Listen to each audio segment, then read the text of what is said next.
The Checkpoint is presented by GM Pharma, the first international multinational pharmaceutical company in Georgia. GM Pharma, to serve those who need it most.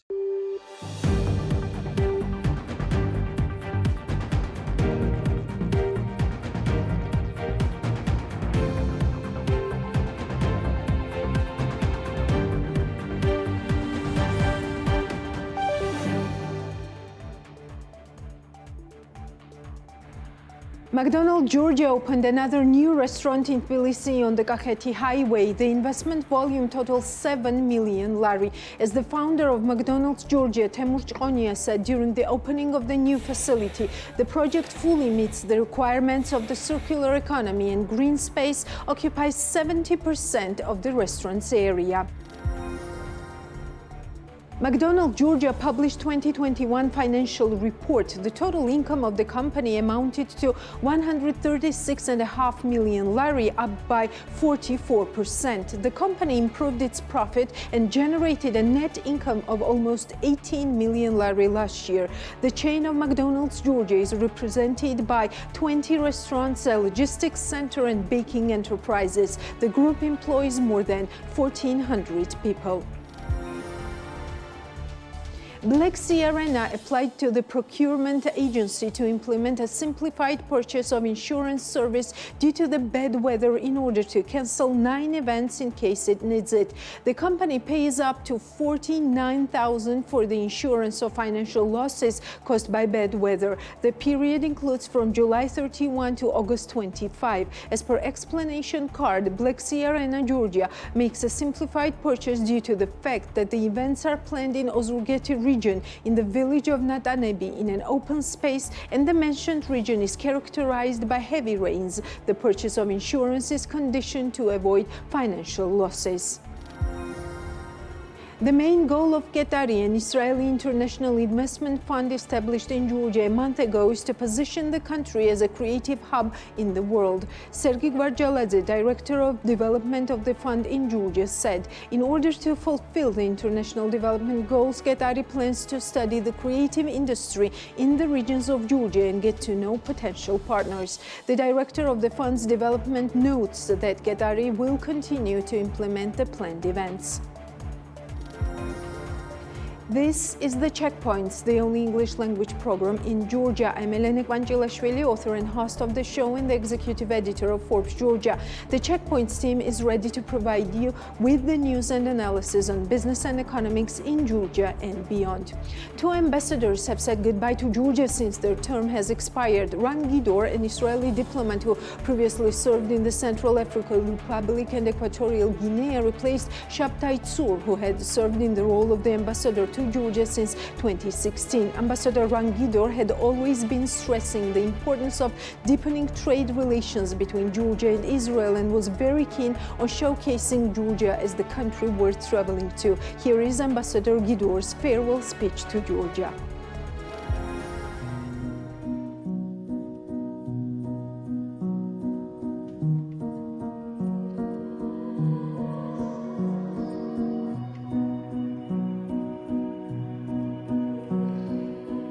I first arrived in Tbilisi as a young diplomat in 1997.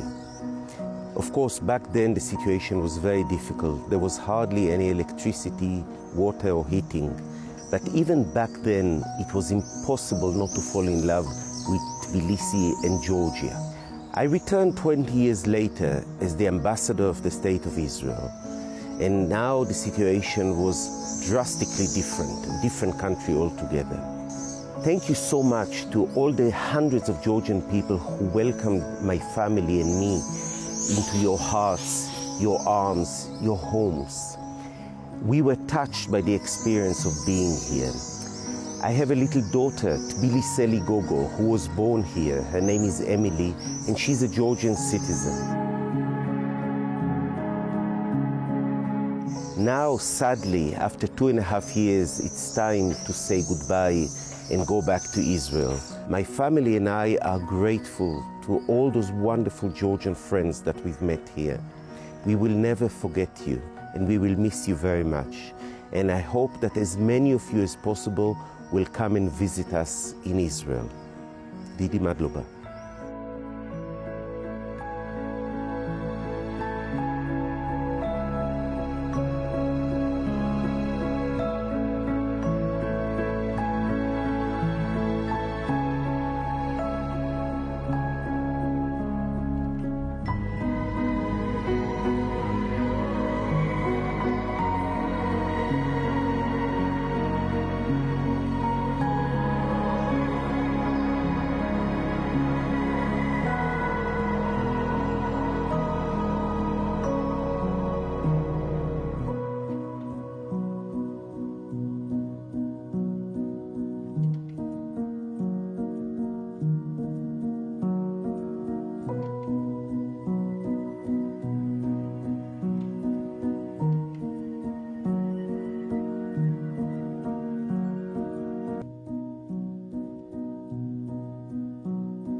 Bednierad Maleshevk debit, Chemo Cargo Vekat. Let me thank Ambassador Gidor for being active in promoting Georgia on behalf of the whole team of the Checkpoints. Another ambassador leaving Georgia is Karl Hartzell, the most important ambassador these days, I would say, when Georgian people are aspiring to the EU candidate country status for Georgia and try to balance the ruling party, who seems to be very into criticizing EU and its ambassador to Georgia for not getting the EU candidate country status in line with Ukraine and Moldova and having to work hard to satisfy all 12 preconditions for getting the status. This week was pretty hard to watch the chief of the ruling party, Irakli Kobakidze, and some parliamentarians joining voices in criticizing Karl Hartzell.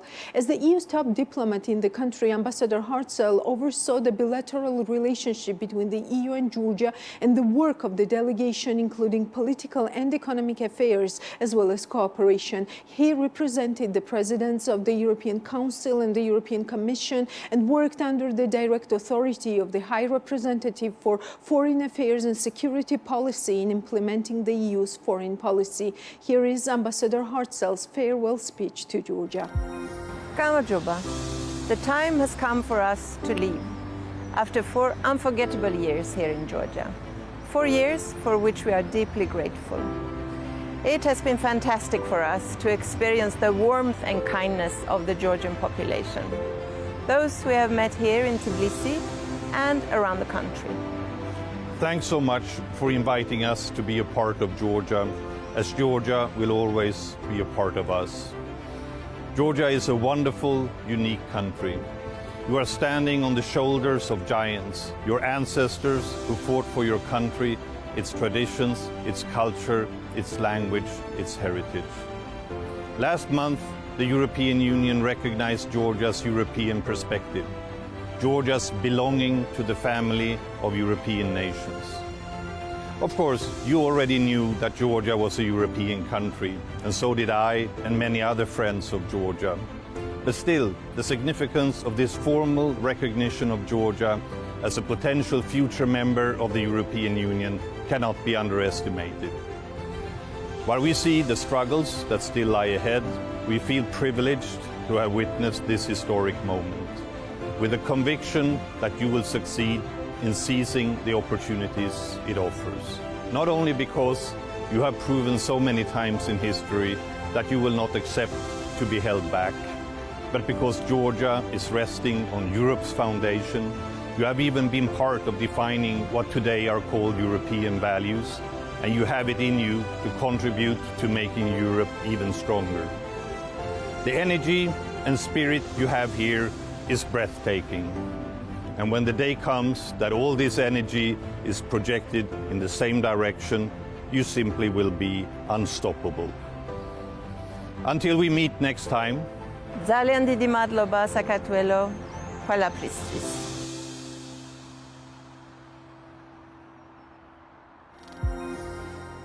To be precisely clear here, business media with the checkpoints, also Forbes Georgia is joining its voice with the NGO community that has united in supporting and thanking the EU ambassador to Georgia in his efforts to bring Georgia closer to the EU. The checkpoint's firm position is that granting Georgia EU perspective was largely the result of the Georgian people rallying actively in support of Georgia's transatlantic aspirations and the work that Ambassador Hartzell has put into EU-Georgia relations. 22 non-governmental organizations sent a letter to the ambassador of the European Union, Karl Hartzell, thanking him for his work and support in Georgia. In the letter, the organizations support Karl Hartzell and note he did everything for the European future of Georgia. Earlier, Georgian Dream chairman Irakli Kobakhidze said that unfortunately, Karl Hartzell played only a negative role in the relations between the European Union and Georgia while assessing the work of the EU ambassador to Georgia, Karl Hartzell. Letter of 22 NGOs responds to these recent statements made by Georgian Dream and note that this harms the national interests of Georgia and poses a direct threat to the future of the country. Unfortunately, Ambassador Hartzell is not the only ambassador that is being punished by the ruling party. U.S. Ambassador Kelly Degnan has also received criticism in joining her voice with the EU preconditions, especially on rule of law and independence of courts in Georgia. The result of the orchestrated criticism was this statement from the U.S. Department of State. Just one element at the top, and then we'll turn to your questions. As I think you all know, the European Council extended Georgia a European perspective status, along with a roadmap of reforms that must be implemented for Georgia to achieve full candidate status. We know the people of Georgia are overwhelmingly in favor of joining the EU, and we, of course, support those aspirations. The rhetoric from some Georgian officials recently, however, seems intended to distract Georgia citizens from that goal. Ambassador Degnan and her team at our embassy in Tbilisi are committed to working with the people of Georgia in support of their Euro-Atlantic aspirations. Ambassador Degnan has our full support.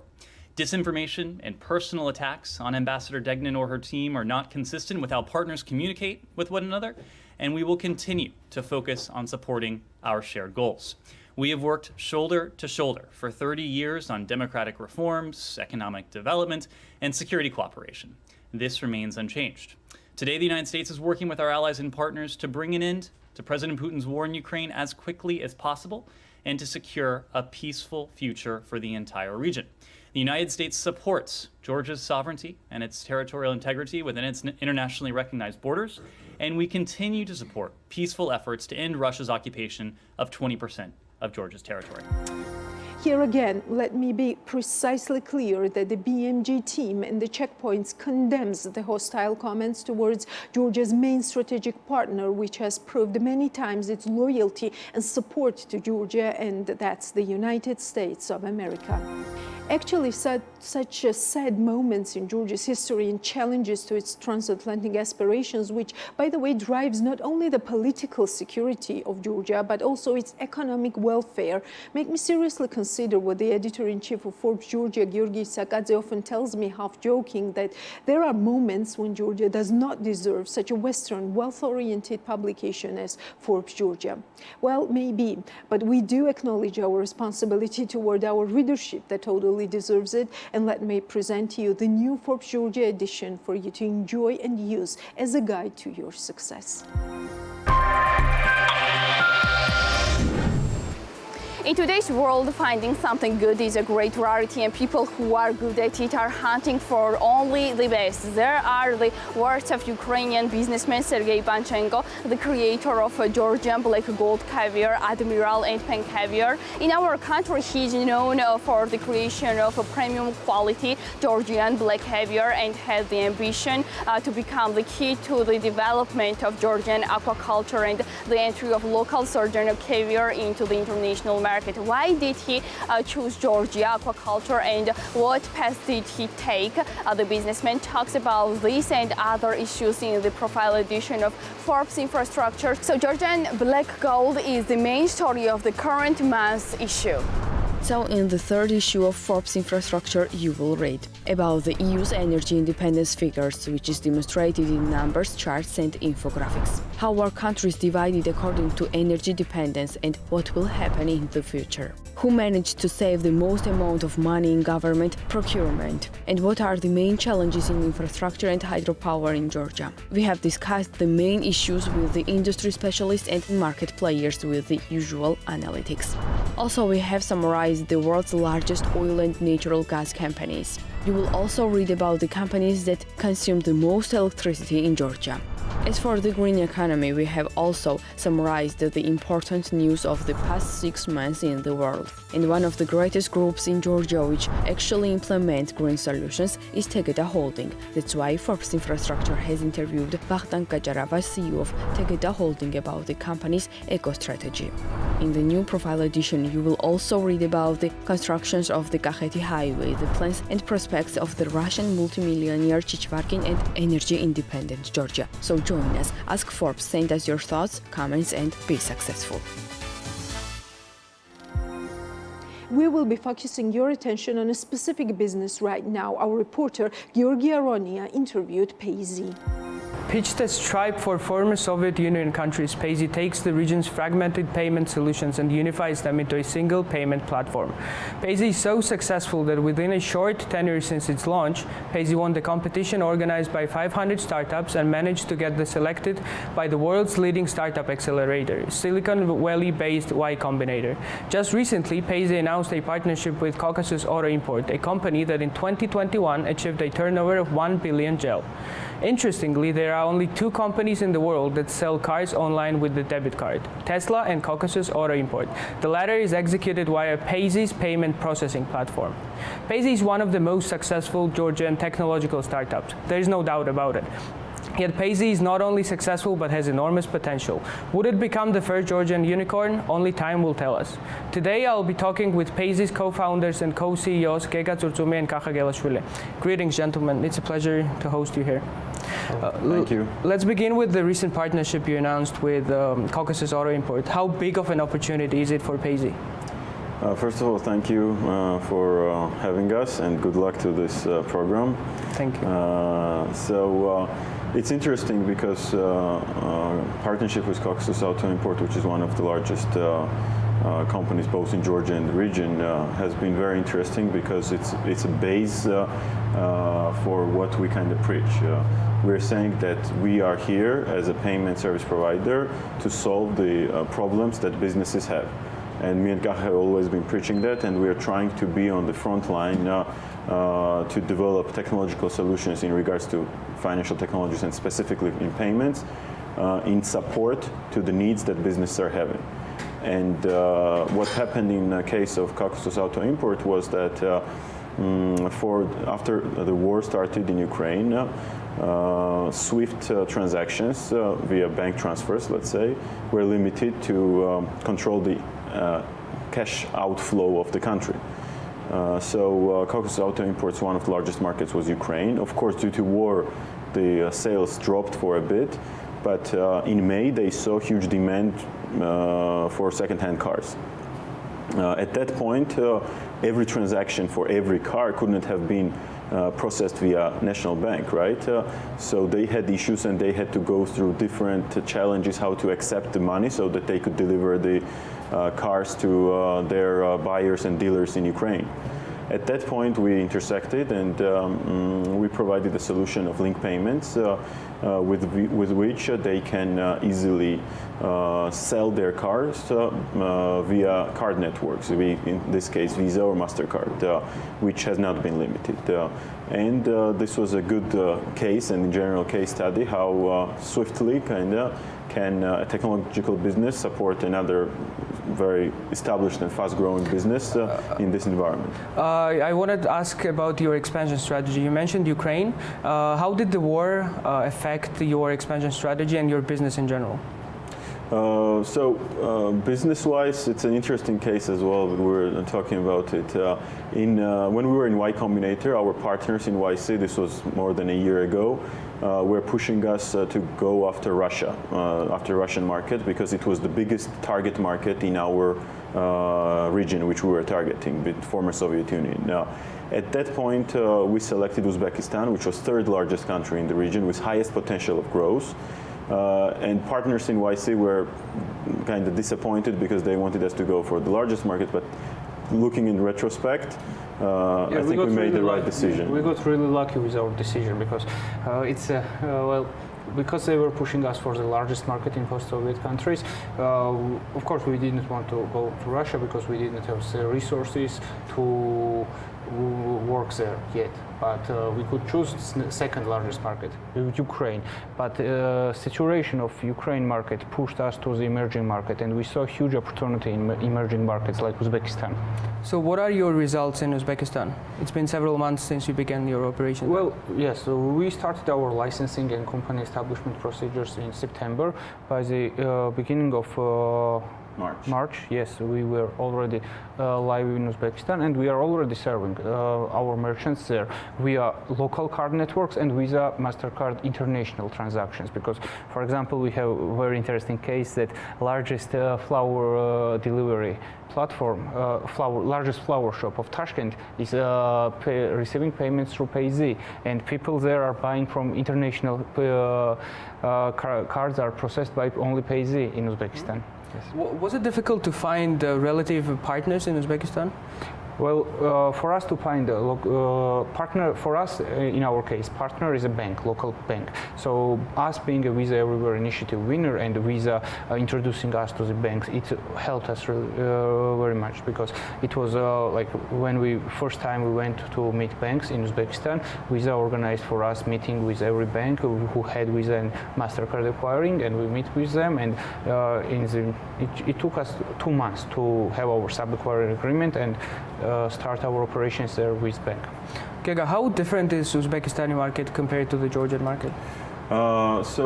People have a bit more trust issues, companies moreover, and we needed to work a lot on the side where we had a really strong presence in Georgia, but when you're dealing with other people's money and other companies' money, you need to establish more credibility there. So what Kaha mentioned, partnership with Visa, having a strong partnership with National Bank, as well as different security programs we have gone through, as be it PCI DSS or other solutions, have helped us to establish the trust together with the bank partners that we have on local market. And numbers are already showing, yes, war played a role on our business development as well, and we didn't have growth in March, but it picked up in April again, and from May to June we had almost 200% growth as a business, to which Uzbekistan already played a good role as well. So you just mentioned that you are saying no to the Russian market. Are there any alternatives that you are seeking? Well, as I already said, that we see big opportunity in emerging markets. So we are now in stage of, now we are already expanding to Kazakhstan. Kazakhstan, of course, is not emerging markets. There are fintechs there that work fantastically, but for us it's very logical because there are so many companies in Uzbekistan who want to expand their operations to Kazakhstan and vice versa.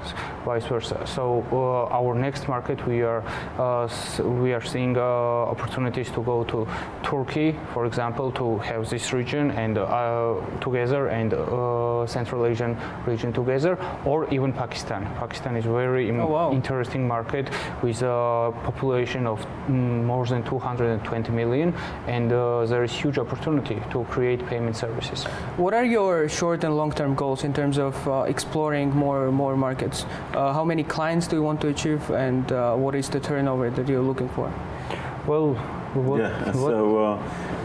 I mean, this is interesting. I mean, we have a long-term goal of next 16 months to hit a total of $15 million in gross transaction volume, monthly gross transaction volume. We can publicly say this, and it puts another additional pressure on our backs, and if we contain the growth that we are at, of course not 200%, but somewhere in the range of 40-50% that we know is very sustainable for us, we will get there. What are the main KPIs in your business in general, and how are you doing in terms of them?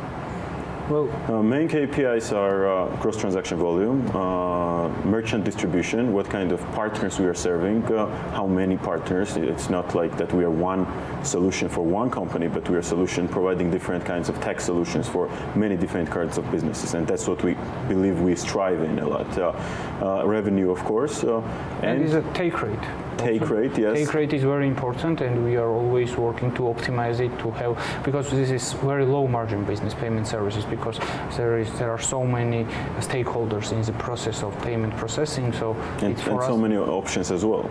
And one of the most important metrics which we are tracking and is very important for us, and something that we are very proud so far, is churn rate, which has been very low for us in single digits over the almost 2 years of operations.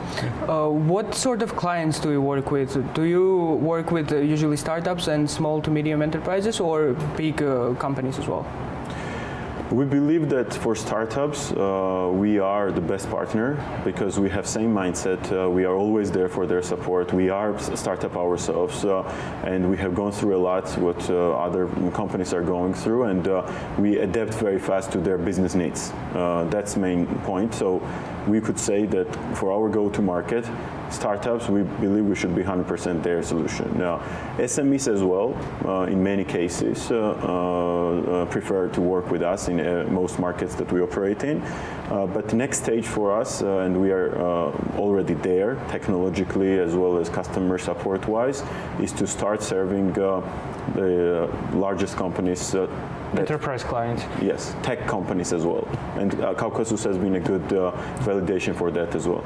And also when Gega says that we are betting on startups, it is a well-validated idea, because us being in Y Combinator, we had meeting with Razorpay's founders, and they said that in India, when they kicked off their operation, right, there was no bank, no financial institution who were helping startups, and they betted that startups would grow, and we are also betting on that, so that when they become large in their operations, it will be us who will be processing their revenue. Do you see yourself as competitors to traditional payment processing companies? Who do you mean? For instance, any Visa, MasterCard, any other companies? No, for Visa and MasterCard, we are partners for their business development, because we do work for their business to grow in emerging markets, which is a big target for them. That's why we have been very close with both companies. But definitely, we don't even see ourselves as competitors to traditional banks. Because we believe that us working in specifically developing payment products for the success of the businesses also grows the market share of card penetration, card usage in e-commerce and online sphere, which are issued by the banks. Because we are payment facilitators. We are not direct acquirers, and so we are facilitating payments of other banks and other traditional acquiring organizations. So we are expanding their business. One of the most interesting aspects of your business that you provide is bill splitting. How revolutionary or how disruptive is it? And could you expand on what is the crucial point of it? Well, it was not disruptive. Well, bill splitting was our first one of first products Payzy brought to the market, because every product we are building in Payzy, it is our vision from the beginning, me and Gegas, that we are always researching, we are seeing what customers need, what merchants need, and then implementing this kind of product. And bill splitting was very hot topic 2 years ago when Corona hit. There were so many marketplaces emerging in our country that we saw everybody, 2- and 3-sided marketplaces need split functionality, because they could not scale their operations without automatical split of the transaction, because accounting took a really huge part of their operation. So we introduced this product by with the help of National Bank, and they gave us permission to do split payment in Georgia, but it is also very popular in Uzbekistan. But there are so many other products which are more revolutionary. For example, we have one of the products which is catalog payment, Payzy catalog.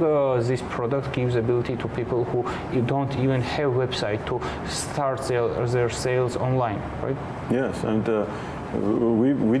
we are promising two things to the businesses. One is our products are developed in line for their business to grow, or in case of splitting of automation of payment splits, in this case, save costs. So these are the major two promises for businesses that we are delivering on as we speak, because we have seen many businesses who switch with us who are using interesting products such as no redirect payments or using split payments. You see increasing their revenue due to conversion rate like step decreases by multiple points, like 20%, 25%. In general, you just mentioned the mandate by the National Bank of Georgia. So could we expand on how is this whole field is regulated in Georgia and other countries as well? Well, National Bank of Georgia is very open to collaborations. They are helping us really much, and every new product we are developing, we are always bringing this idea to the National Bank, and they are validating our money movement flow, information movement flow, and we are in close contact with National Bank. Are national banks of other countries also so cooperative? Well, we have experience of working with Uzbekistan, and they are in more learning phase. So they want to listen you what product you want. Of course, there are some regulations which they can't change, but they are open to changes if you are expanding business in their country. Gega, last year, Payzy became the first Georgian startup that became backed by Y Combinator, basically one of the best startup accelerators in the world. Mm-hmm. What was the Silicon Valley experience like? Was it like a dream come true? Yes, I mean, we were just joking. I was in US in 2019. It was in May, and I was traveling to San Francisco, and we were already working on first version of Payzy, which was still fintech, so it's still related to payments, but a bit different. And I just had on LinkedIn, it was like a reminder or like memory, you know, that in May of 2019, I wrote that one of my dreams in 2019-2020 was to get into YC. We missed it by 1 year, but we kind of manifested the idea, you know. So it was definitely a dream come true from that standpoint. But from practical standpoint, I think some of the biggest thing that we saw was that we like literally touched the guys who are founders of Stripe, Razorpay, Airbnb, etc. And it's just the best part was that they just told us that we are regular guys, you know, like we did it. Anyone of you, like the batch, can do it as well, you know. So Kaha even had a very trick question to one of Stripe founders, which made him think twice, you know. So. What was the process of getting into Y Combinator like? Because as I know, it wasn't as easy as it looks sometimes. No, it even not looks easy. It is hard from the beginning to the end. Yeah. Yeah, it's when they ask us like how did you get in, we don't know how we got in, but we know that we had first interview we got rejected. 6 months later, for next batch we reapplied. We got to another interview. Then after that interview, they have two things, right? They tell you if it's a no, we will email you. If it's a yes, we will call you. So it's like time difference. So imagine that night you were not sleeping, right? So we were looking at the phone all the time, and we got third interview. So we were like, well, this is very rare. And finally, we got an interview with vice president. And before that interview, me and Kacha were like, it is what it is. We sipped a bit of alcohol just to relax, and then it's history. But we also were feeling that it was our last try, maybe, because we were already at that stage that we thought that what could a more acceleration program bring to us, because we were already winners of 500 program of Georgia, and we thought that what could it bring? Let's try, but if it's not, we won't try anymore. But it was like game changer for us in every direction, being it experience-wise, which they shared, or validation in front of investors. Giga, I've heard the story that you wanted to experience Y Combinator life so much that you were even willing to work as an intern there. Yeah. What was the story like? At that point, Kacha had his company when we were working on the first version of Payzy, and he had his commitments, and I was quitting my job at that time, and I was like, if we were not at acceleration stage, at that point we were not at acceleration level, so I was like, at least I'll get in as an intern and understand how it works, so that maybe in future when we are ready, we can. And I actually did apply not to YC, but to Techstars and some acceleration programs, and fortunately I didn't get in.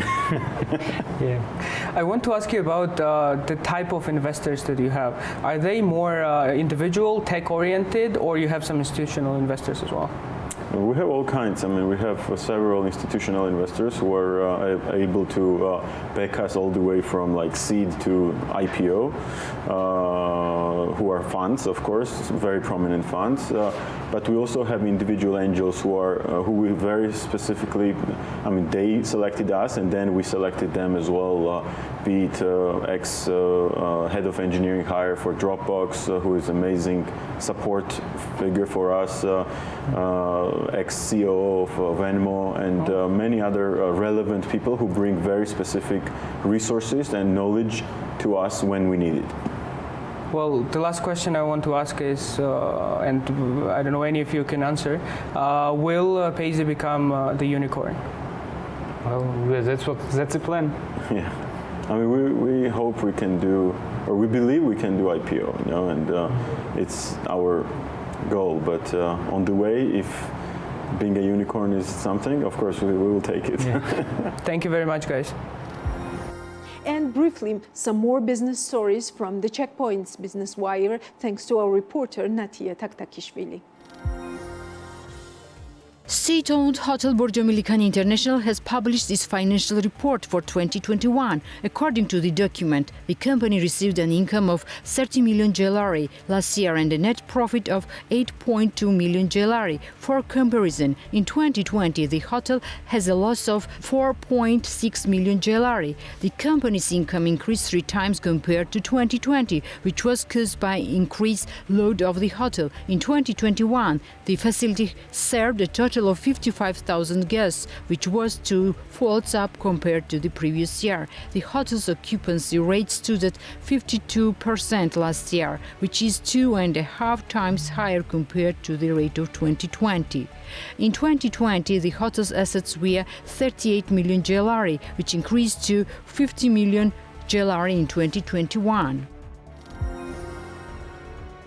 Snail products from a farm founded with Georgian-Italian investment located in Lagodeci will be exported to Italy in spring of 2023. Exports will be carried out by the company GDBS. As Shota Burjanadze, the company's founder, told BMG a 5-year contract has been signed with an Italian side. According to his explanation, the amount of the total investment made with the partners in the arrangement of the farm is up to €100,000. According to the agreement, Georgia used as a land resource for growing snails. Italian side will purchase the product, which we will receive from the first time in November. Italian side will buy the product in March 2023. Snails will be grown using Charesco methodology. At the first stage, we grow snails farm on 2 hectares. We expect a harvest of 10-15 tons in March 2023, Burjanadze said. According to him, the price of 1 kilogram in Italy ranges from 5 to 6 euros.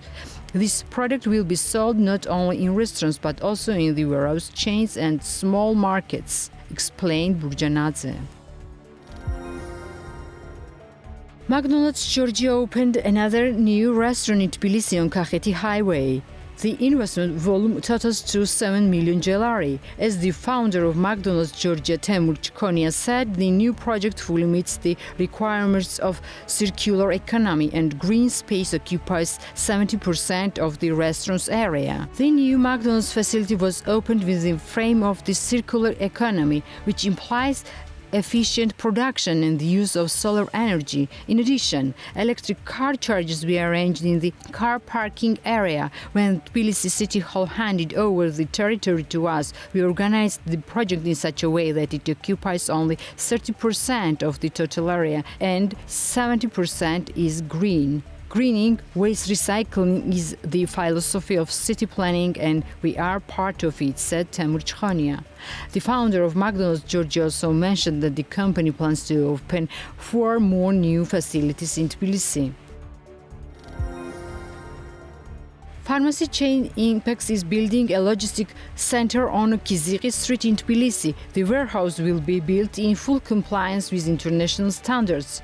David Kokhreidze, the company's founder and general director, told BMG that $20 million is being invested in a logistics center, which is located on the area of 10,000 square meters. According to him, part of the center will be opened in 2022, but the project will be completed in about 2 years. The company invests $20 million for warehouse. Part of the budget is already spent, while the other half will be used by the end of the project, says the founder of Impex. David Kokhreidze, the founder and general director of company Impex Pharmacy, declares drug price increase in Turkey will not have a positive effect on the medicines imported from Turkey. As he notes, product price will increase by at least 20%. However, due to the fact that the share of medicines imported from Turkey in Georgia is only 3%, its effects will not be alarming. According to his explanation, Georgian consumers will see the price increase on medicines from September. The price increase will affect all the medicines which are imported from Turkey. Some of the medicines are on the way. They will be sold again at a low price, but the consumers will see a price increase on the products from September.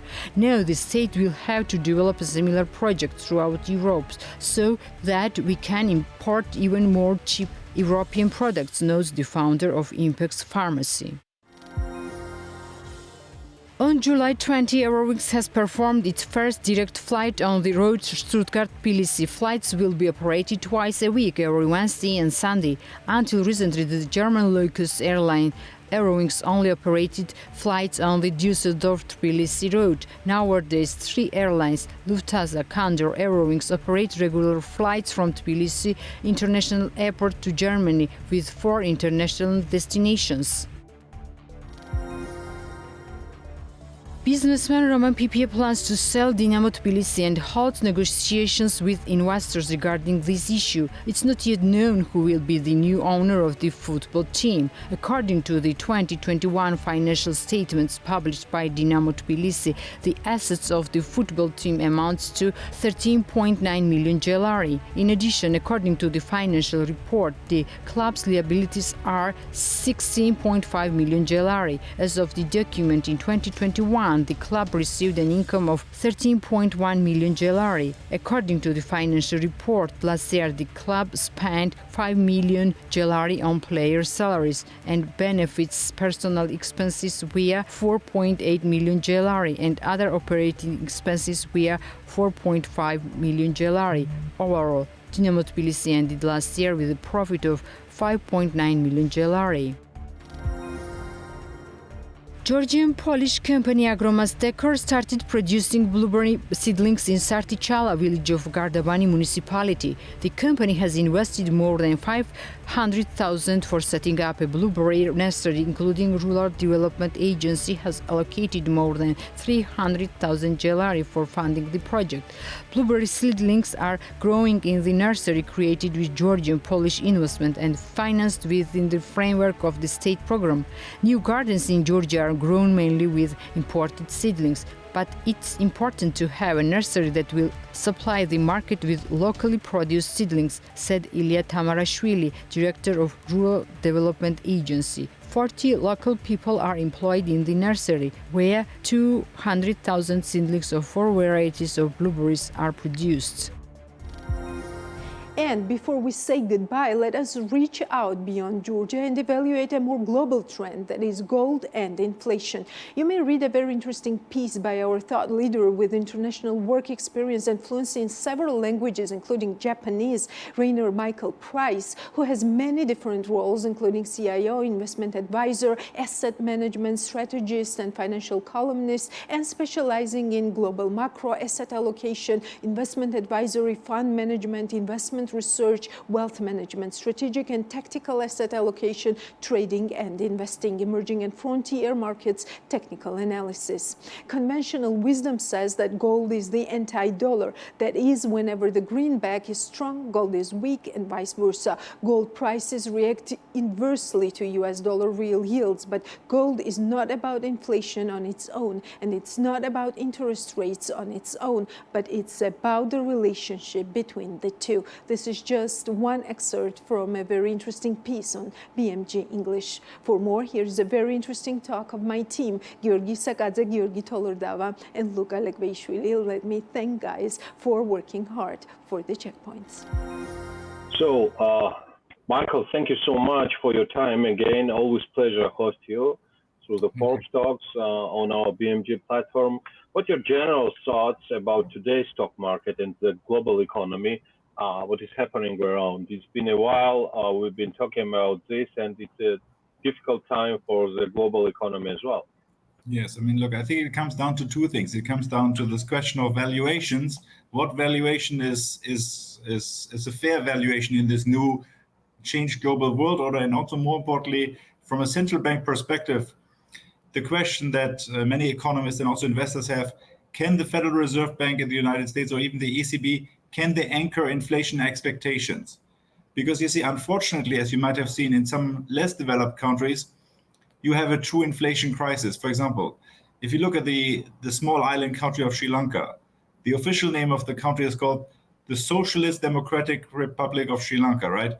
And it's socialist, but look, in a socialist country, food prices were rising 80%. And 80% food inflation is not necessarily socialist. And of course, it led to a revolution, right? And the country is now almost bankrupt, and people in the streets, right? That happens when you cannot basically limit inflation expectations. And that's really the challenge as well for the Federal Reserve Bank. Because you see, the world reserve currency, the United States dollar, having 9% inflation, it's not supposed to be like this. Okay. At the same time, while we move to the Fed policy, in general, what do you think, what factors led that the economy, as you mentioned, is in just another business cycle slump? Or as we talked just in the beginning of our conversation, that it's not always going to be the global economy is growing or markets are up. But at the same time, we do have another business cycle slump and not an economy leading into a recession. Please. Yes, look, I think in my opinion, it comes down to this belief that anyways, even before COVID, we were very late in the business cycle. And then basically you had at the end of the business cycle, or usually the length of the business cycle, right? You can expand it for a long, long time, but then again, you had an extra event that nobody could foresee. That was the COVID crisis. And then, of course, after COVID, to make things worse, the unfortunate war in the Ukraine that further led to now currently a global food inflation problem as well. And that was really potentially the tipping point. Mr. Price, do you think it is likely that predicted interest rate spikes around the world will result in global economic downturn or possibly a recession? Yeah, look, I mean that is still the verdict is still out on this, but I think what it has clearly led to is it has impacted so-called long duration assets. So basically, this is why again the stock market has moved again from a growth perspective more into value, and that particularly as an investment destination, I think also private equity could be at risk because there was again too much money chasing too few good deals. At the same time, Michael, if I may add, we do have also, you mentioned about Federal Reserve or ECB at the same time. What do you think? Would they allow such a spike to occur? Yeah, look, I mean, ultimately it's about what's best for the country. And again, look, I mean, to some extent you have to have like what the Americans say, short-term pain for long-term gain. And maybe the issue was that there was always this belief that more QE would be the solution. But again, I suppose too much QE has led to previously an asset price inflation. That's why, unfortunately, we were going into this COVID crisis and also into the war in the Ukraine with very high valuations. Yeah. Okay, Luca, it's your turn. Yeah. Thank you, Mike. Yeah. So, Mr. Price, you mentioned in your article that to see a bull market in gold, we need a negative real interest rates and reduction in U.S. trade deficit. However, the only significant time we saw both factors occurring together in our recent history was in 1974 and during the financial crisis in 2007. Indeed, the financial crisis did lead to a large increase in the price of the gold in the following years, making it a bull market. By your definition, was this the only case of the gold bull market? Yeah, look, I mean, I think it's interesting that you mentioned the year 1974, right? I mean, don't forget that 1974 was getting into the end period of the Vietnam War, right? And that again was a sort of a conflict of ideologies between the Western world led by the United States and basically by the old communist Soviet Union bloc, right? What is interesting today is that you seem to have a replay of that in the sense that now you have a proxy war in the Ukraine between the Russian Federation supported by China against the Western world. And again, these sort of things potentially could long-term lead to a re-evaluation of the United States dollar as a reserve currency. I think that's also fundamentally the geopolitical driver for gold prices. Again, it's potentially about system change. I mean, in more modern history, you might look at Bitcoin as a potentially an alternative to the US dollar or gold. But I think the fact that Bitcoin has gone from less than $1,000 to $60,000 until the recent past is a sign that yes, potentially we are going into a new world order. Okay, so what leads you to think that the price of gold would increase rather than further decrease? After all, you mentioned that the investors' momentum has faded and the investors are turning to US dollar as a result of the events in Europe. Yeah, look, I think it comes down to the belief and really the long-tested value of gold, that your gold is nobody else's liability. And it's also, again, in that sense, you have no counterparty risk on gold. And again, look, in this day and age, again, if we see a real recession, you might actually have more casualties, more, for example, now in the sovereign space, we're already seeing sovereign countries like Sri Lanka going into default. So again, default risk potentially is rising. And in an environment where global recession and default risk is rising, the only asset that has no counterparty risk in this case is gold. As the founder of America's largest bank, John Pierpont Morgan, JP Morgan, stated, gold is money, everything else is credit. And potentially credit is still mispriced. And that is really also the debate in the stock market. Is the stock market correctly priced at around the current levels of 3,900 in the S&P? Potentially the fair value in the S&P is closer to 3,200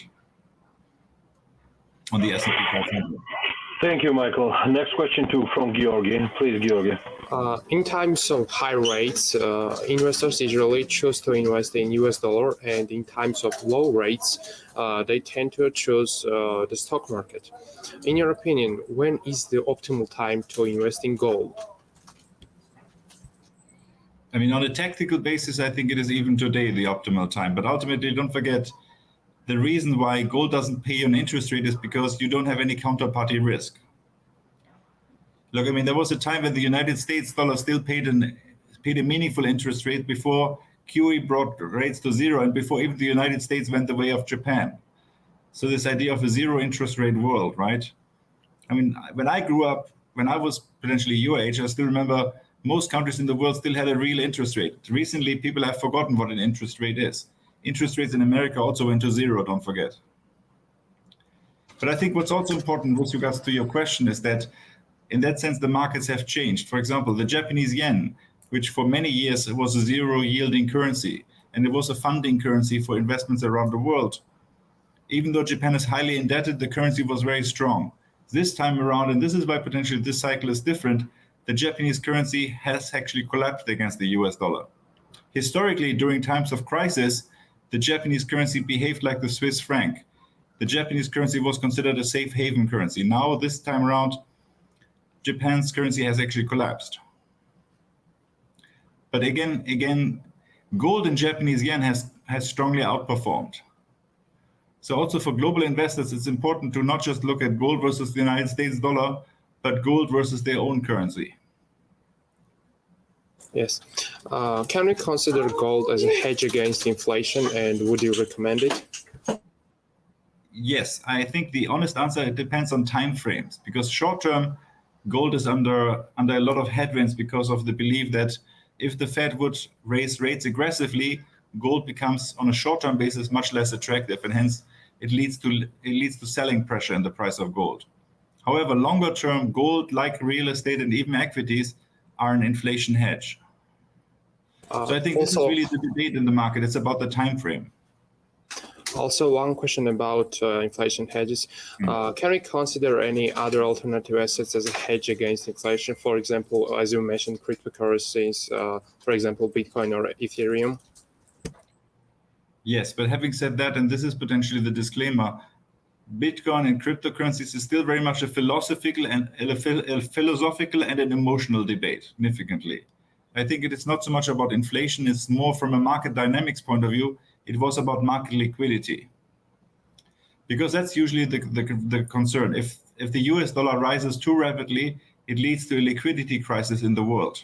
And that is really the risk of a very strong dollar. I mean, the dollar so far, so here has really been the king of the foreign exchange market. And a too strong a dollar potentially could lead to more challenges around the world in financial markets. And that's also, I think, what the Fed is concerned about. Absolutely, yes. So following up that question, in such troubling times where, as you mentioned, gold is dropping in value now and the US dollar is so strong, we also see record-breaking inflations throughout the world. But what store of value would you recommend to investors as of today? And look, the old market adages, again, the only free lunch in financial markets is diversification. And I still think, especially at this moment in time, it's important to have a well-diversified portfolio. And again, the true question is, and this is also, I think, why we're potentially at the end of the cycle in this current sort of historical point of view, because you see, if somebody asks you a question, what is safe money today? It is very difficult to answer that. Because you see, people have said, and even Mr. Putin, president of the Russian Federation, he said, look, the dollar was supposed to be a safe currency, but then they can still steal your dollars if you're against the United States. And see, that's again also one of the reasons why I think, I mean, as a European investor, that is, right? The belief that the dollar is risk-free is not really true. If you're on the wrong side of the American government, you also have not necessarily much recourse. And this is, again, what this unfortunate Ukraine crisis is showing us. It goes beyond just financial market risk. It also goes into so-called legal risk. And that's usually the case. When an economy goes into a recession, that's when people really understand what is legal risk. At the same time, taking into consideration, Michael, everything happening around, do you think there are any kind of prognosis or predictions in regards of the bear market when it might end? I mean, the current bear market. Yeah, I think with regards to United States equities, I think it comes down to this belief of earnings recession. Can we see a meaningful contraction in EPS and earnings per share, or is this just a dip? And I think here the verdict is still out. And on a short-term basis, I think we could potentially even see a tradable bounce in the stock market. I think what investors should always remember that bear market rallies can be very powerful. But longer term, potentially, yes, we can have more equity market weakness. Because again, as I said previously, the challenge for the policymakers was that we entered this crisis with very high valuations. And historically, the stock market has been very expensive going into COVID and then also going into the Ukraine war. So how low the market can go, nobody knows. Michael, thank you so much for joining us for this briefing, and thank you so much. Always be so kind and responsive. Thank you so much again, and looking forward to seeing you soon in Georgia physically. Thank you, gentlemen. Thank you. Thank you. Thank you. Thank you. Thank you. And since we have started with farewells, let me end with a farewell, a very popular one these days. This is the goodbye speech of Boris Johnson. Bojo, already a former Prime Minister of the United Kingdom. Probably you have already watched it 1,000 times, but let me give you a short snap of what made this goodbye so popular. Mr. Speaker, I want to thank my right honourable friend, and I want to use the last few seconds, Mr. Speaker, to give some words of advice to my successor, whoever he or she may be. Number one, stay close to the Americans, stick up for the Ukrainians, stick up for freedom and democracy everywhere. Cut taxes and deregulate wherever you can to make this the greatest place to live and invest, which it is. Mr. Speaker, we've transformed our democracy and restored our national independence, as my right honourable friend says. I've helped to get this country through a pandemic and helped save another country from barbarism. And frankly, that's enough to be going on with. Mission largely accomplished. For now, I want to thank you, Mr. Speaker. I want to thank all the wonderful staff of the House of Commons. I want to thank all my friends and colleagues. I want to thank my right honourable friend opposite, Mr. Speaker. I want to thank everybody here, and hasta la vista, baby. Thank you.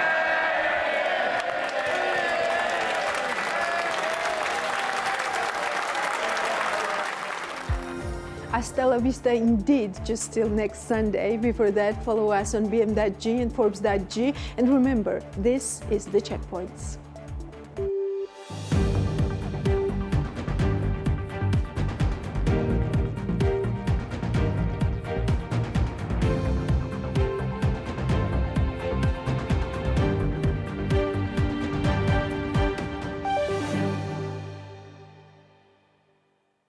The Checkpoint is presented by GM Pharma, the first international multinational pharmaceutical company in Georgia. GM Pharma, to serve those who need it most.